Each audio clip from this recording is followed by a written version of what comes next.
Welcome my channel Mithila जी की दुनिया।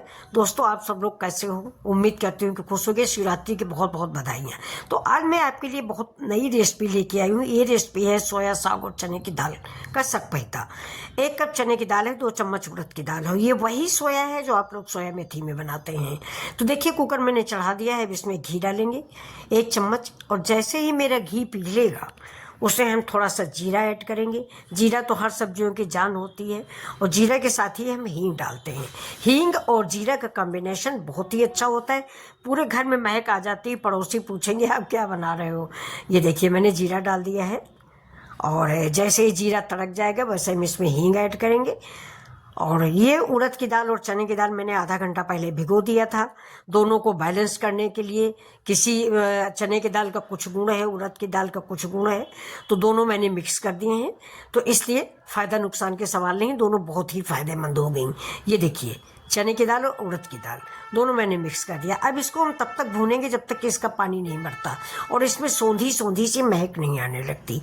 आप जानते हैं, हींग, प्याज और जीरा, इन तीनों चीज़ों को अगर छोंक दो तो पूरी किचन में खुशबू बढ़ जाती है। सारे बाकी मसाले जो ये आजकल नए बन रहे हैं, ये सब इन तीनों स्वाद के आगे बेकार होते हैं। ये हमारे पुराने मसाले हैं। तो ये दोस्तों देखिए, मेरी दाल करीब करीब भुन चुकी है, बहुत अच्छी सी महक आ रही है। तो अब इससे हम थोड़ा हल्दी ऐड करेंगे। और साथ दोस्तों, आपसे एक चीज़ और मैं बताऊंगी कि कभी भी दाल या सब्जी में ठंडा पानी ना डालें। तो अभी तक मैं केटली में रखे रहती थी, अब मैं बगल में भगोने में गर्म कर लेती हूँ। अब देखिए, नमक डाल दिया है मैंने। ठंडा पानी डालने से एक तो दाल बिल्कुल जैसे गर्म हुई होती है वो ऐठ जाती है, और जैसे ही आप गर्म डालोगे वैसे देखिए तुरंत उबलने लगती है। ये देखिए, ये आप देख रहे हैं ना, साइड में तुरंत उबलने लग गई। तो हमेशा आप गर्म पानी डालें। ठंडा पानी डालने के बाद दाल जो है बहुत देर में उबल के ऊपर आती है, तो वो ठीक नहीं होता है। तो गर्म पानी डालें। ये देखिए, ये तुरंत उबलने लगी है। अब इसमें हम हल्दी ऐड करेंगे, और साथ में दोस्तों इसके ऊपर जो झाग उठता है, ये आप देख रहे हैं ना, इसको गांव में चोई बोलते हैं। पहले गांव में चूल्हे पे दाल बनती थी तो ऊपर काफ़ी निकलती थी। हमको याद है, हमारी माँ, दादी, चाची, भाभी लोग निकालती थी। कटोरा कटोरा चोई निकलती थी। बटुए में दाल बनती थी, पूरा बल्ले से ऊपर आता था, और 1 कटोरी करीब चोई उसी चूल्हे में गिरती थी, और चम्मच से लोग छाटती रहती थी। ये देखिए, उड़द की दाल और चने की दाल है, इसमें चोई कम बनी है। चोई सबसे ज़्यादा अरहर की दाल में बनती है। अब मैंने लगा दिया है इसमें प्रेशर। अब चलते हैं अपने अगले स्टेप की ओर। अब देखिए, मैं ले आई हूँ सोया। ये मेरा गाजियाबाद का रेट है, 10 रुपए की ये सोया है। 20 गड्डी, 1 गड्डी, और 20 रुपए की 1 गड्डी मेथी है। तो ये मैं सोया लाई हूँ। मेथी गर्म होती है इसलिए थोड़ा में एसिड बनता है, तो मेथी थोड़ा कभी कभी भले पराठा वराठा बन जाए, नहीं कम खाते हैं। ये देखिए, सोया लाया। सोया भी गर्म होता है, लेकिन सोया मुझे बहुत पसंद है।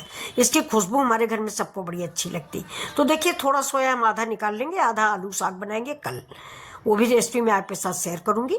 और सिंपल सी रेसिपी होती है मेरी गाँव वाली, वही लहसुन मिर्चा का तड़का और साग, और 1-2 उबली आलू या कच्ची आलू, ये मेरा सोया साग बनेगा। लेकिन चलिए, मैं आपको शेयर करूंगी। अब देखिए, मैं इसको इकट्ठा करूंगी और इसके डंठल काट लूंगी। आप सभी लोग जानते हैं ना कि डंठल बहुत ही फायदेमंद होते हैं, और सोया का डंठल इतना नाजुक होता है कि आज तक मैंने इतने साग काटे हैं, पालक हो, बथुआ हो, सरसों हो, मेथी हो, इतना मुलायम डंठल किसी का नहीं होता।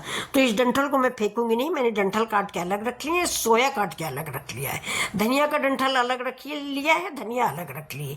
और ये मेरे पारंपरिक मसाले हैं, हल्दी, धनिया, मिर्चा, मतलब बेसिक मसाले, हमारे पूर्वजों के मसाले। बस इन्हीं मसालों से हमारे घरों का स्वाद था। अब ये तब के ज़माने में ये सारे बाकी जो पैकेट बंद मसाले आते हैं, ये सब नहीं होते थे। लेकिन देखिए, मैं थोड़ा सा सब्जी मसाला डाल रही हूँ, जबकि नहीं डालना चाहिए, लेकिन ये थोड़ा वीडियो बनाने के चक्कर में हम डाल देते हैं। दोस्तों, बच्चे हमेशा कहते हैं कि वीडियो के चक्कर में आप उल्टा सीधा खा के बीमार हो जाती हो, जबकि आप देखते होंगे मैं बहुत सिंपल खाना बनाती हूँ।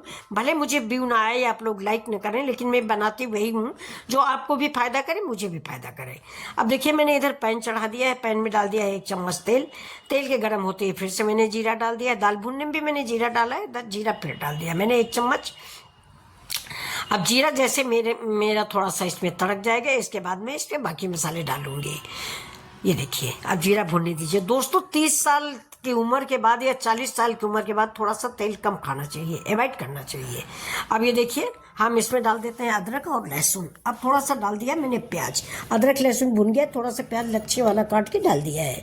अब जैसे ही मेरा प्याज भुन जाएगा, इसमें हम ये देखिए डालते हैं प्याज, मैंने डाल दिया है। प्याज के साथ ही फिर से मैंने हींग भी डाल दिया है। हींग आपको मालूम है मैंने दाल में भी डाली है, लेकिन हींग जो है डाइजेशन के लिए फ़ायदा करती है। और ये जो हम सकपहिता बना रहे हैं ना, इसमें तो हींग बहुत ज़रूरी होती है। ये हमारा दोस्तों सोया का सकपहिता है। सोया, चने की दाल, उड़द की दाल और उनका तीनों का मिश्रण सकपहिता कहते हैं। ये चावल से बहुत अच्छा लगता है। बात देखिए, मुझे चावल भी बनाना पड़ेगा जबकि हम लोग दलिया खाते हैं। तो ये देखिए जीरा भी डाल दिया, ये थोड़ा जीरा पाउडर भी है। ये देखिए दोस्तों, है ये जीरा मैंने मतलब कच्चा जीरा है, ये भुना हुआ जीरा का पाउडर नहीं है, ये जीरा का पिसा हुआ पाउडर है कच्चे जीरे का। तो कच्चा जीरा भी डाला हुआ है, जीरा का पाउडर भी डाला, हल्दी डाल दिया। और ये देखिए मैंने ये सोया के डंठल डाल दिए, क्योंकि सोया के डंठल पहले थोड़ा सा मसालों में मिक्स हो जाए, यानी नरम हो जाए। क्योंकि सोया साग बिल्कुल नाजुक चीज़ होती है, उसको आप 1 मिनट में पका लेंगे, डंठल में कम से कम 2 मिनट लगेगा। तो मैंने पहले डंठल ऐड कर दिए हैं। और मैंने धनिया के भी डंठल काट के रखे हैं, वो भी मैं पहले ऐड करूँगी। अब ये देखिए ये सोया डाल दिया मैंने, और इसमें एक लाल मिर्च भी डाल दी है। ये देखिए, अब सोया मेरा एक बार हम ढकेंगे, सोया मेरा पक जाएगा। आप लोग सोया बनाते हो जानते होंगे, अगर आप उसमें मेथी ना डालो ना तो सोया बनाने में कोई मेहनत ही नहीं है।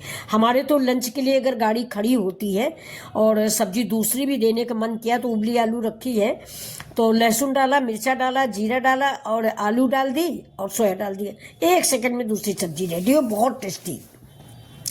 सोया के साग में या किसी भी साग में दोस्तों मैं ज़्यादा मसाले नहीं डालती हूँ, क्योंकि मेरे मायके ससुराल हर जगह, अब ये देखिए मैंने धनिया के डंठल डाले हैं, ये देखिए। तो मेरे मायके ससुराल हर जगह दोस्तों सिर्फ लहसुन, मिर्चा, जीरा और हींग, इसका ही तड़का लगाया जाता है। और पालक का साग हो, चाहे बथुआ का साग हो, चाहे सोया का साग हो, ऐसे ही बनाया जाता है। ये देखिए सरसों का साग भी जब से मैं पंजाब आई इधर हरियाणा साइड, तब से मैंने इस तरह बनाना शुरू किया। वरना गांव में तो बस सरसों का साग भी लहसुन मिर्चा तड़का दे के बनता था, और मुझे अच्छा भी लगता था। इस वाले से कभी कभी ये भले अच्छा लगे, लेकिन मुझे तो लहसुन मिर्चा का तड़का वाला हरा साग, लहसुन मिर्चा का तड़का, उससे अच्छा कुछ नहीं बनता दोस्तों। अपनी अपनी पसंद है।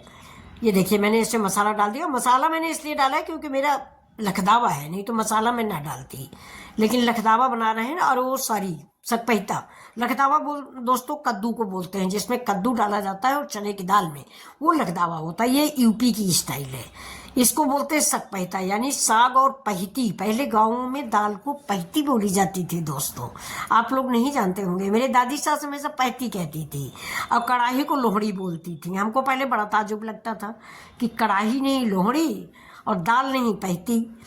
फिलहाल अब कोई नहीं बोलता, अब सारे के सारे दाल ही बोलते हैं। लेकिन सकपहिता इसलिए उसका नाम पड़ा था कि साग और पहिती।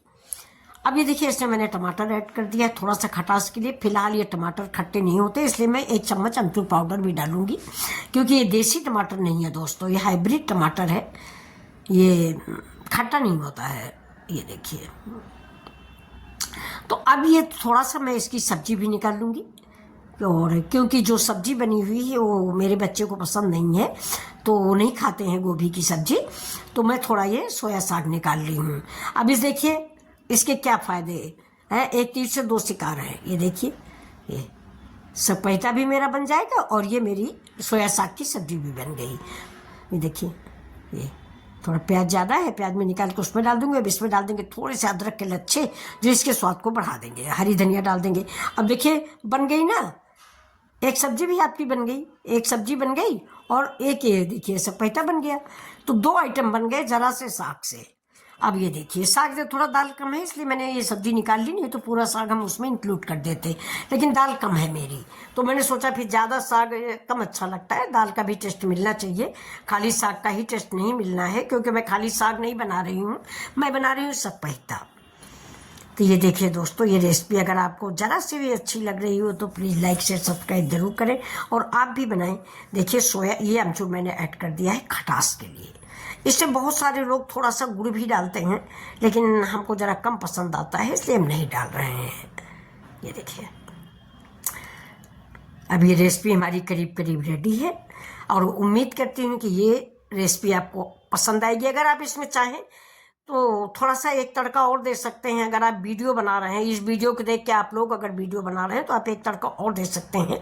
करी पत्ता, जीरा, लाल मिर्च, हींग, ये सब कुछ डाल के, जैसा कि आप लोग जानते ही हो, देते ही हो। लेकिन मेरा तो बन चुका दोस्तों, बस ऐसे ही मेरा सर्व किया जाएगा। और देखिए बहुत डिसेंट बना है कि एक चने की दाल देखिए अलग है, मिक्स नहीं हुई है, ये बहुत अच्छा बना। और ये साथ में देखिए सब्जी भी बन गई, एक तीर से कई शिकार हुए हैं। तो अब ये देखिए उम्मीद करते हैं कि रेसिपी आपको पसंद आएगी और आप भी बनाएंगे। बहुत ही फायदेमंद, टेस्टी, हेल्दी सब्जी मेरी रेडी है। तो नमस्कार, फिर मिलते हैं आपसे अगले वीडियो में। मिथिला जी की दुनिया को लाइक करें।